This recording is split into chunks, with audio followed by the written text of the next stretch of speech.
The vast darkness of space lit up with an unusual burst of energy near Pluto's orbit. Captain Robert Walker stood on the bridge of the EDF Sentinel, his eyes fixed on the massive holographic display. The year was 2157, and humanity had spread across their solar system, establishing colonies on Mars and mining operations throughout the asteroid belt. But what they saw today would change everything.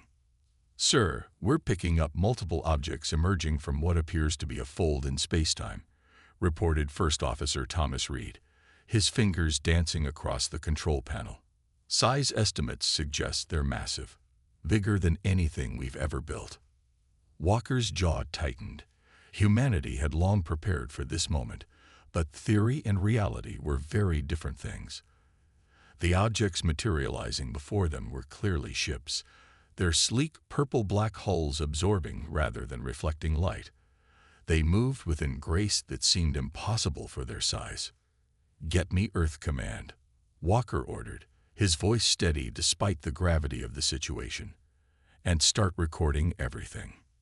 The alien ships, 12 in total, arranged themselves in a perfect geometric pattern. Their design spoke of advanced technology, but also of arrogance. They made no attempt to hide or take defensive positions. They simply waited, like predators sure of their superiority.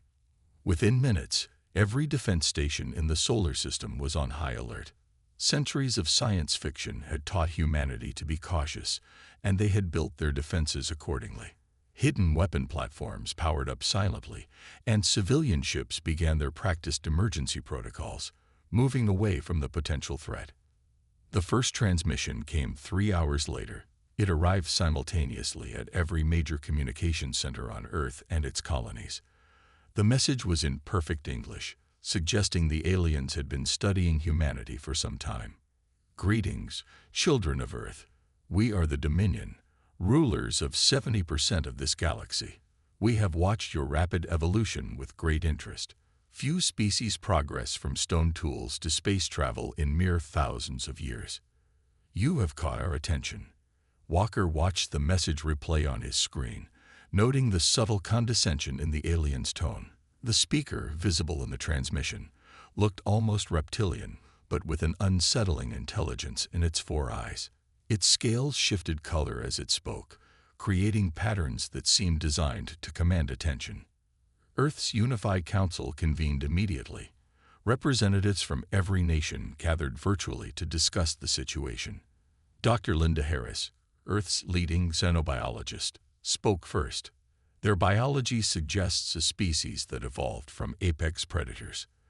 The color-shifting scales, multiple eyes, and body structure all indicate a history of dominance." The Council's military advisor, General Marcus Thompson, added his assessment. "Their ships are impressive, but look at their formation. It's too perfect, too rigid. They're showing off, but they're also revealing something about their nature. They value order and hierarchy above all." Walker's ship maintained its position near Pluto, watching as more Dominion vessels arrived. They were establishing a presence, but something felt off about their movements. Despite their impressive technology, their maneuvers followed predictable patterns. It was as if they were following a rulebook that hadn't changed in centuries. "Captain," Reed called out, his voice tense, "we're detecting energy readings from their fleet. They're scanning everything. Our ships, our stations, even Earth itself." Walker nodded grimly. He'd seen this behavior before, though on a much smaller scale. It reminded him of colonial powers from Earth's history, assessing territories they planned to claim. The Dominion's peaceful words couldn't hide their true nature. They were conquerors, and humanity was their next target. As the first day of contact drew to a close, Walker sent his personal log to Earth Command. "They think they're meeting primitives who will be awed by their power. They expect us to either submit willingly or fall quickly. But they don't understand what they're dealing with. Humanity has spent centuries preparing for this moment, not just with technology, but with knowledge. We've imagined this scenario thousands of times in our stories and games. We've explored every possibility of first contact, especially the bad ones. The Dominion thinks they're dealing with children, but they're about to learn a harsh lesson about underestimating humans. 3 days after first contact, the Dominion's true intentions became clear. Their massive flagship, positioned just beyond the moon's orbit, broadcast their message to every screen on Earth and its colonies. The alien commander's scales rippled with dark purple patterns as it spoke. People of Earth, you have been given the honor of joining the Dominion. Your species has shown remarkable potential. Your ability to adapt and solve problems will serve us well. You have 24 Earth hours to submit to our authority. Those who resist will be removed. In the emergency command bunker beneath the Rocky Mountains, the Earth Defense Council sat in grim silence. The room's screen showed real-time data from every military installation in the solar system. More Dominion ships had arrived, bringing their total to over 50 vessels. They're positioning their ships near our major population centers. General Thompson pointed at the tactical display. Classic intimidation tactic. They want us to feel surrounded. Dr. Harris studied the biological data they'd gathered on the Dominion species. Their body language during the ultimatum was revealing. They're used to immediate compliance. The very idea that we might refuse seems impossible to them. Council President Michael Ross stood up, his weathered face showing no fear. Then let's show them something impossible. Activate Protocol Omega. Across the solar system, humanity's true defenses stirred to life. What the Dominion had seen so far was just the surface. Literal window dressing meant to hide humanity's real capabilities. Deep within Mars' moons, automated factories that had been running for decades powered up. Beneath Earth's oceans, massive hangars opened their doors. From the dark side of hundreds of asteroids, weapon platforms silently charge. Captain Walker received the coded message on the EDF Sentinel. Command confirms Protocol Omega. He told his crew, remove all civilian identification markers. Activate the quantum shields. The Sentinel's hull shimmed as its outer layer transformed, revealing the advanced warship hidden beneath the civilian facade. All across the solar system, similar transformations took place. Ships that had appeared to be simple cargo vessels or mining platforms revealed their true nature. The Dominion's next transmission came early, their commander's scales now pulsing with angry red patterns. We detect your military preparations. Most amusing, but futile. No primitive species has ever successfully resisted the Dominion. Your technology is centuries behind ours. This is your final warning. President Ross's response was broadcast on all frequencies. We have a warning of our own. Humanity has spent its entire history fighting, adapting, and overcoming. We've imagined and prepared for this moment since we first looked up at the stars. Leave our solar system now, or discover why so many of our stories end with humanity defeating would-be alien conquerors. The Dominion commander's scales flashed with patterns that their xenobiologists interpreted as confusion and rage. It hadn't expected resistance. In its experience, shows of force led to immediate surrender. You had your chance, the alien's voice boomed. Now witness the power of true civilization. The Dominion fleet began to move, their formations exactly as their military doctrine demanded. The same formations they used successfully for 10,000 years. Their weapons charged in brilliant displays of purple energy, meant to terrify their victims into final submission. But humanity had no intention of submitting. In the command bunker, President Ross gave a single nod. General Thompson pressed his palm against the DNA scanner and spoke clearly. Authorization granted. All units, execute Defense Plan Delta. Captain Walker allowed himself a small smile as the orders came through. Battle stations, he commanded. Show them what humanity has been preparing for.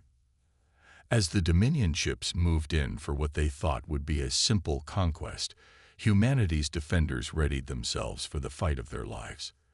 The aliens were about to learn that sometimes the most dangerous prey is the one that looks harmless, until it's too late. The first shots of the war weren't energy beams or plasma torpedoes. They were rocks. Simple, ordinary rocks from the asteroid belt. accelerated to near-light speed by electromagnetic rails, hidden in what the Dominion had dismissed as mining equipment. Commander Anna Stone watched from her ship, the EDF Artemis, as the first wave of kinetic weapons struck the Dominion fleet. The aliens' mighty shields, designed to stop energy weapons, did nothing against simple physical objects moving at relativistic speeds. 3 of their largest ships split apart like overripe fruit. Impossible. The Dominion commander's transmission showed its scales turning pale gray, a sign of shock. Your weapons are primitive. You cannot harm us with rocks and metal. But they could, and they did. Humanity had learned long ago that sometimes the simplest solutions were the best. While the Dominion had focused on developing ever more powerful energy weapons, humans had remembered that anything moving fast enough hits like a nuclear bomb. All units, execute pattern Baker 6, Stone ordered. Her fleet of supposedly civilian ships revealed their true nature. Cargo containers split open, becoming weapon platforms. Mining lasers, designed to cut through asteroids, turned their power against Dominion hulls. The alien ships tried to respond with their standard tactics, forming the same defensive patterns they'd used for millennia. But humanity had studied those patterns in the days since first contact, finding every weakness. They're trying to regroup near Mars, reported Stone's tactical officer, moving exactly as the simulations predicted. Stone nodded, launched the drones. Thousands of small automated craft emerged from hidden bases on Mars' moons. Each one was simple by Dominion standards, just engines, basic AI, and a solid metal core. The aliens ignored them at first, their sensors designed to look for energy weapons and shields. That was their second mistake. The drones swarmed around the Dominion ships like angry bees, their metal cores heated to near melting by their engines. When they struck the alien hulls, they didn't explode. They melted through, disrupting delicate systems with nothing more complex than heat and mechanical damage. On Earth, General Thompson watched the battle unfold. Look at their response times, he noted. They have to wait for orders from their command ship. Their crew can't make decisions without approval. This rigid hierarchy, which had helped the Dominion control their empire for so long, now worked against them. By the time they got permission to change tactics, humanity's forces had already moved on to something new. Captain Walker's EDF Sentinel led a group of ships that had been disguised as ice haulers from Saturn's rings. Deploy the chaff, he ordered. Simple strips of metal and carbon filled space around the Dominion fleet. When the aliens fired their energy weapons, the chaff scattered and reflected the beams back at them. Their technology is too advanced, Stone observed. They never considered that someone would use simple solutions because they've forgotten how effective they can be. The battle raged across the solar system. Dominion ships, each one worth more than Earth's entire pre-space economy, found themselves being defeated by what they saw as primitive weapons. Their shields could stop a plasma torpedo, but did nothing against a cloud of sand moving at relativistic speed. Their advanced targeting systems were blinded by clouds of reflective dust. In the command bunker, President Ross received reports from across the battlefield. The Dominion's losing 30% of their fleet, an aide reported. They're beginning to retreat from Mars orbit. Humanity has spent centuries imagining alien invasions, Ross said quietly. We've thought of every possible way we might be attacked and every possible way to fight back. The Dominion thought they were facing primitives. Instead, they're facing an enemy that has spent generations preparing for this exact moment. The Dominion commander's final transmission of the day showed its scales had turned deep blue, a color Dr. Harris identified as indicating fear. For the first time in 10,000 years, the mighty Dominion was running away. News of humanity's successful defense spread through the galaxy like wildfire. The Dominion tried to hide their defeat, but their retreating ships told the real story. On 1,000 conquered worlds, hope began to stir.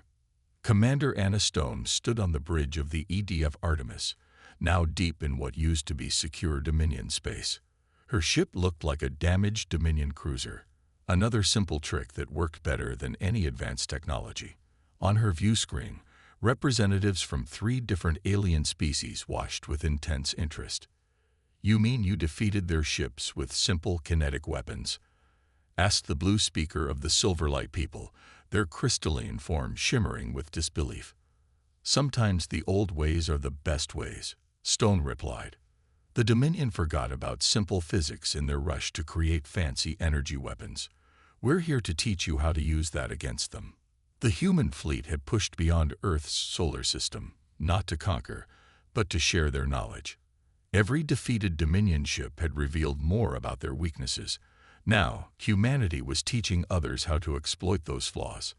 Back on Earth, the Defense Council received reports from across Dominion space.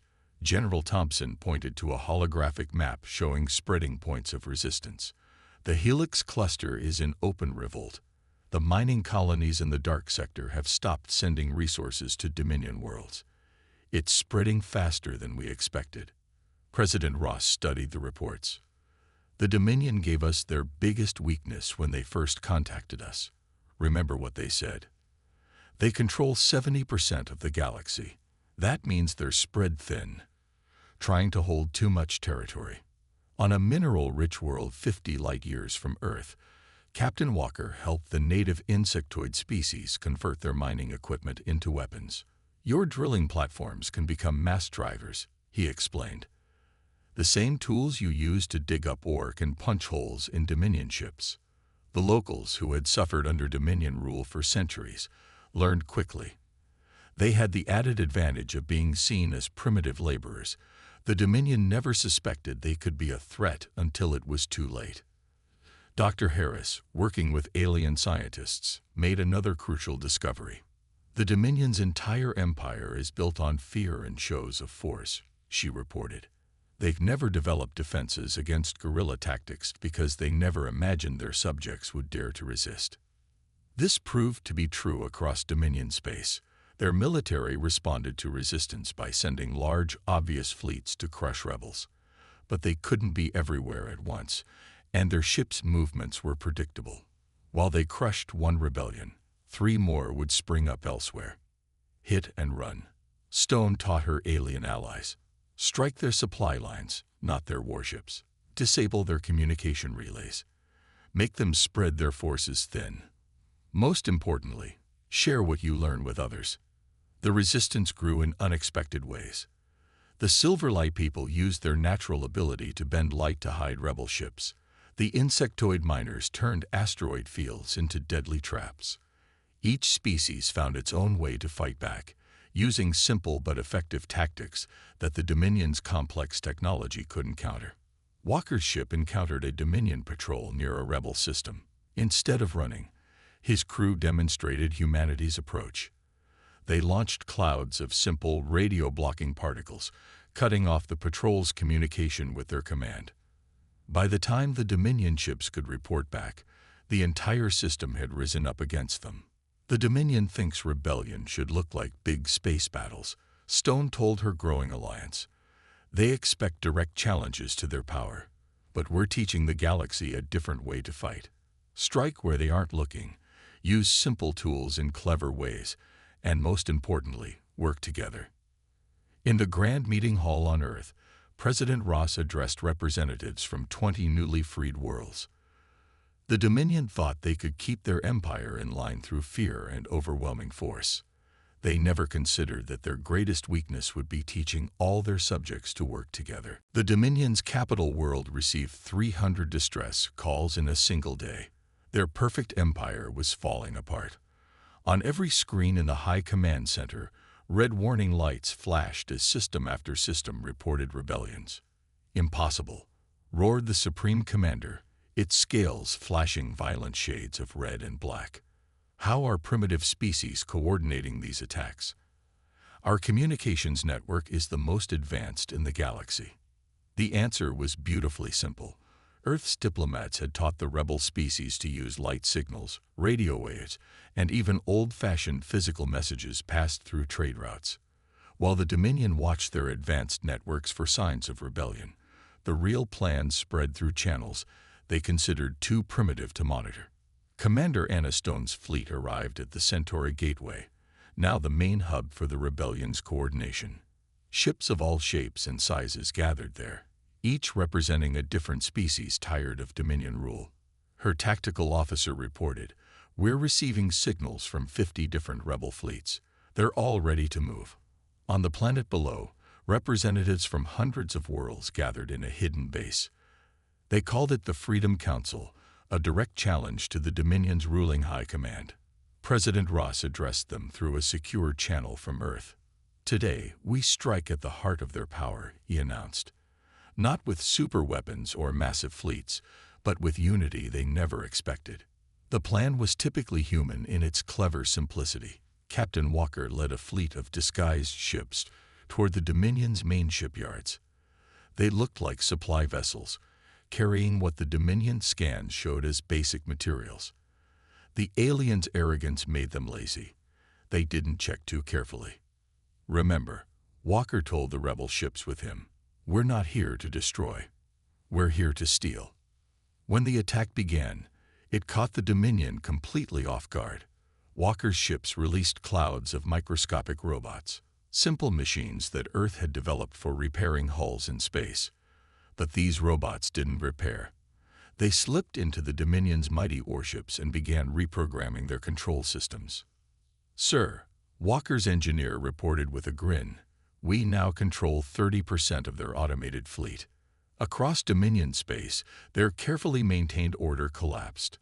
The Silverlight people used their light-bending abilities to hide entire rebel fleets until they were right on top of Dominion bases.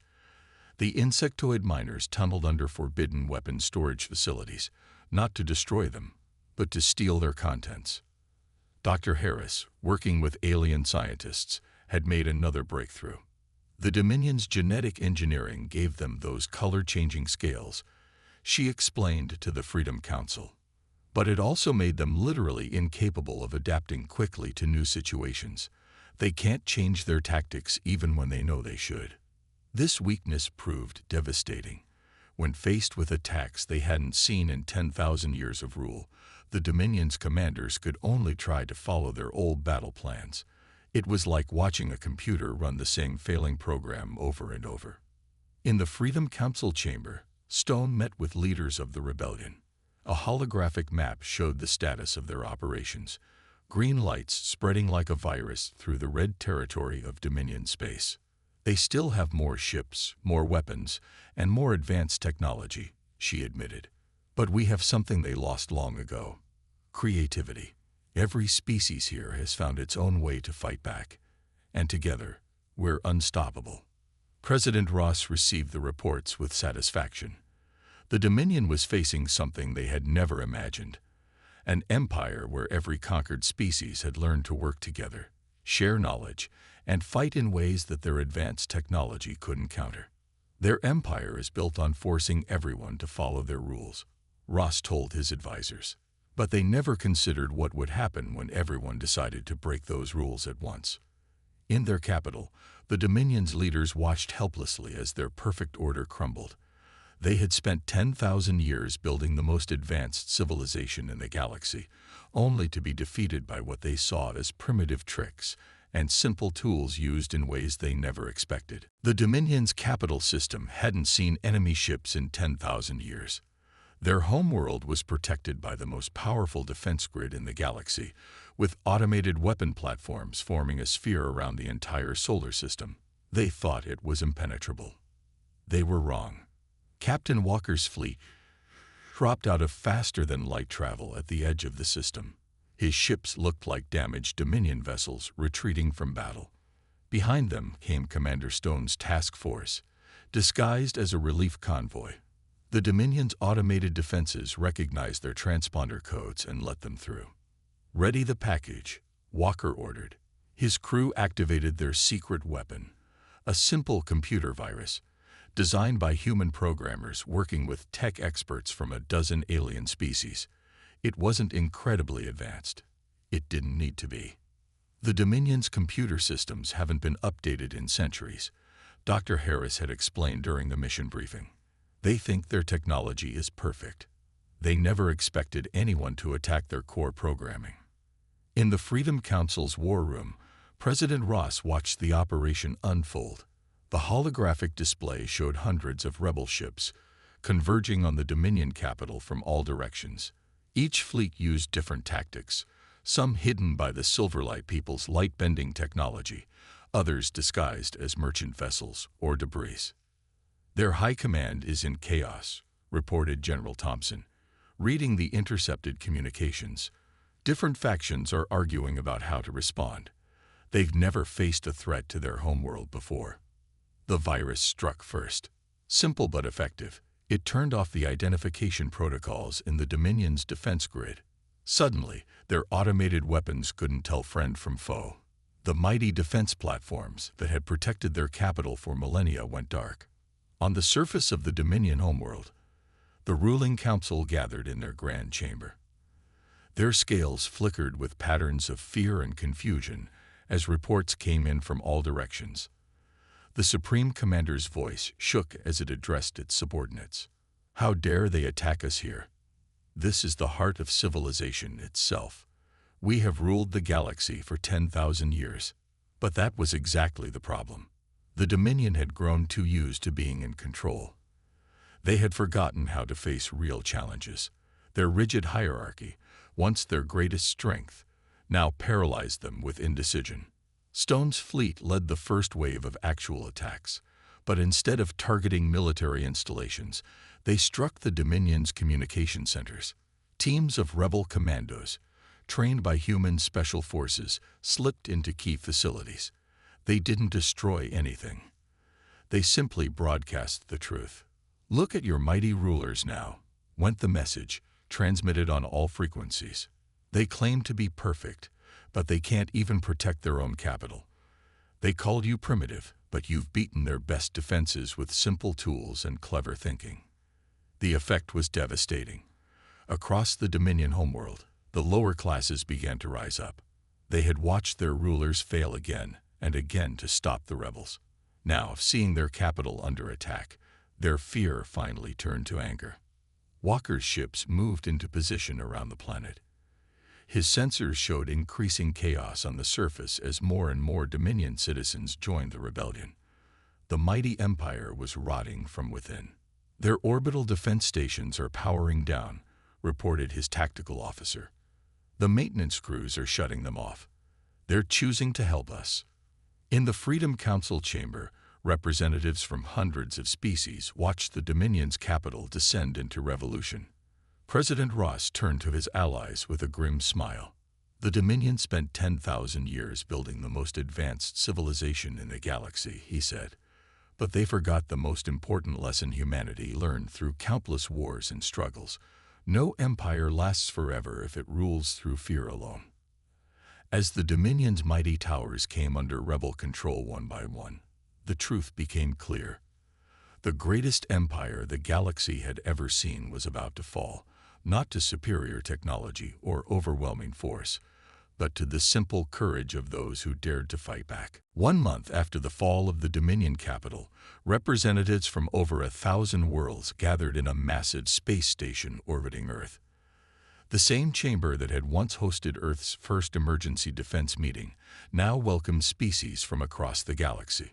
The former Supreme Commander of the Dominion stood before the assembly, its scales now permanently gray, the color of submission. Its voice, once so proud and commanding, trembled as it spoke. "We ruled for 10,000 years, it said. "We thought we were perfect. We thought our technology made us invincible. We never imagined that our greatest enemy would be a species that still remembered how to think differently." President Ross stood at the central podium, flanked by Commander Stone and Captain Walker. Around them, the chamber buzzed with dozens of different species talking, sharing ideas, and building new friendships. The rigid hierarchy of the Dominion was already being replaced by something new. "The galaxy doesn't need rulers," Ross announced to the gathered representatives. "It needs partners. Earth doesn't want to replace the Dominion. We want to help build something better. A galactic council where every species has a voice." Dr. Harris worked with teams of alien scientists, studying the Dominion's genetic records. Their biggest mistake was trying to make themselves perfect. she explained. They engineered their species to be stronger, smarter, and longer-lived. But they also made themselves unable to adapt to new situations. They became slaves to their own programming. The changes spread rapidly across former Dominion space. Trade routes that had once carried tributes to the capital now moved goods freely between worlds. Species that had been forced to specialize in single tasks under Dominion rule now shared knowledge and learned from each other. "Look at this," General Thompson said, showing Walker a report from a distant system. A mining species had combined their digging technology with another race's light-bending crystals to create something entirely new. They're already innovating in ways the Dominion never allowed. The Silver Light people, once forced to serve as living decorations in Dominion palaces, now taught other species about the properties of light and energy. The insectoid miners shared their knowledge of resource extraction and tunneling.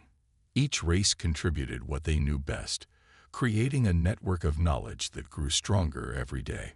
Stone stood on the observation deck of the space station, watching ships of all shapes and sizes move through space below. A month ago, those different designs would have marked them as inferior in the Dominion's eyes, she told her crew. Now each unique shape represents a different way of solving problems. In what had once been the Dominion's capital city, Walker helped coordinate the transformation of weapon factories into research centers. The former rulers' mighty warships were being rebuilt into exploration vessels and trading ships. Their defense platforms now served as communication relays for the new Galactic Council. Humanity's greatest strength wasn't our technology or our weapons, President Ross told the Assembly during the closing ceremony. It was our ability to imagine a better future and work together to achieve it. We spent centuries telling stories about resisting alien invaders, but in the end, our real victory was teaching the galaxy how to cooperate. The former Supreme Commander, watching from the audience, finally understood. Its scales shifted to show a pattern that had never been seen before, one that combined acceptance with hope. In the years that followed, the galaxy changed in ways the Dominion could never have predicted. Species that had been kept apart for millennia began working together, sharing ideas, and solving problems in new ways.